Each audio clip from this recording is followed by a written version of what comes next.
xaflad ballaaran oo xadhigga lagaga jarayo xarunta caafimaadka ee Luqmaan Herbal Center ee magaalada Hargeysa gaar ahaan xaafadda Jigjiga yar ayaa lagu qabtay xarunta Luqmaan Herbal Center. xafladdan waxaa ka soo qayb galay Sheekh Cabdirashiid Sheekh Cali Suufi weyn ee dhulka Soomaalidu ay degto aan ka ah qaar ka mid ah xildhibaanada Somaliland marti sharaf maamulka iyo mas'uuliyiinta xarunta caafimaadka ee Luqmaan Herbal. ugu horreyn halkaasi waxaa ka hadlay Dr. Faysal Abdulqaadir Maxamuud oo ah isagu mulkiilaha hirgeliya xaruntan caafimaadka ee casriga ah ee Luqmaan Herbal Center. waxaan u faahfaahiyay adeegyada caafimaad ee ay qaban doonto. waxaan u yiri waxaan aad u salaamayaa mar labaad marti sharafta nagala soo qayb gashay xarunteeda Luqmaan Herbal Center. الشيخ عبد الرشيد على صوفي والشيخ نور كبير الله يباركيه سنقص بوقتين حرونتان وحرون عصب وعصري أنا كفرني هرجيسة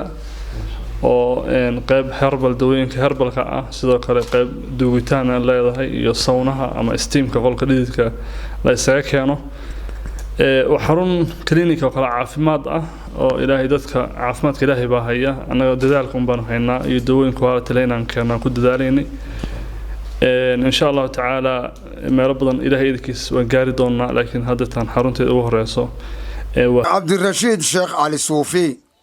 ayaa halkaasi maamulka iyo mas'uuliyiinta xaruntan caafimaadka ku soo kordhiyay magaalada Hargeysa ku hambaliyeeyay in adeegani uu yahay mid loo baahan yahay isla markaana dawooyinkana ay yihiin kuwa ay diintu tilmaantay. waxaanu sheekhu sheegay alxamdulillah waan ku faraxsanahay inaan ka soo qayb galnay iftitaaxa markas Luqmaan Herbal Center oo Hargeysa laga furay oo ku takhasusay waxa la yiraahdo الطب البديل. طب البديل waxa loo yiraahaa meelaha naas xarabaha iyo lagu magacaabaa yani wuxuu badiil u yahay bal dadka qaar ka xukuleeyeen huwa الطب الأصيل طبga asliga isaga ah oo waxa laga fogaanayaa waxyaalaha kan hadda farabatay ee kiimikada ah ee daawada laga dhigay aan shaki ku jirin inay walow daawaba ha yeesheen ay leeyihiin wax Carabiga lagu yiraahdo acraad janibiya oo yani dib ay daawadii naftirkeedu ay geysanayso iyadoo wax daaweynaysa dana dib kale oo dhinac socda ay maaragtay la imanayso. marka in طبigaas la helo waa daruuri jiddan. طبigaas oo yani طبعا tafaasiisha هذا مركز كايدين شيء دونا لكن وحيالها أي يعني أي ككوبان تاعي ودائما عالم كنا لقى يقان وحوي علاج كاس أعشاب تاع ونرتاسع إلهي سبحانه وتعالى ونورح لقي فوائد فربضن إيو عافمات فربضن. هذا أيضا أخريه في سورة النحل إلهي سبحانه وتعالى شندو أديجي شنيدا فسحة وسيء إلهي سبحانه وتعالى ويري درتا إيو كذا سيو ما ركتي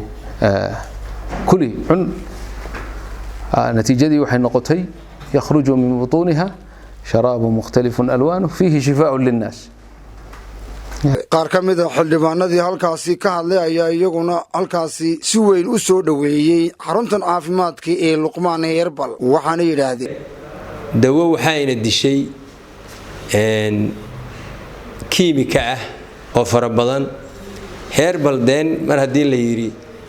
waa dawo dhir caadi ah ka samaysan sidaan filayo mar hadii Korea iyo baashiina laga keenay waxaan filayaa in marqaan iyo balligubadlana laga keeni doono hadeer dhirta iyo xabagteena oo inaguna baran doono nidaamkeeda. mar hadii wixiiba Herbal isugu soo baxdo dantuba Herbal noqotay waxaan filayaa in aqoontaasi ay sii kordhi doonto. dhaqaatiirta uu sheegay hadeer mas'uulku doctorku sheegay meesha mas'uulka ka ah waxaad moodaa dalkeena wax kale oo hayaaba inaanay jirin baabasiir iyo gastric baaba dadkii eber ka dhigay. marka hadii xal loo helo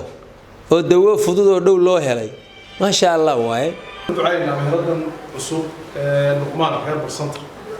faysal dakaatiirta ilaahay gacantooda inoo barakeeyo iyaguna waxay ka filayaan iyo wax ka badan baa Allah ka siiyo innaga iyo ummadan ay u yimaadeenna waxaynu ka rajaynaynaa caafimaadka dadka dhibaatada ku ah ilaahay shimbir khayr qaba ha inooga soo dhigo waxaan doonayaa inaan kulley baahida taalla uun sheego iyo cidda u baahan ee ugu horeysa dadkeenna waxa aafeeyay dhibaatooyinka qaadkuna fadhi badan buu leeyahay buruqyadan iyo dadka ugu badan ee ugu baahi badan halkani waxay u badan yihiin dadka hadii jeer waqtiga badan ee fadhiga kaga lumay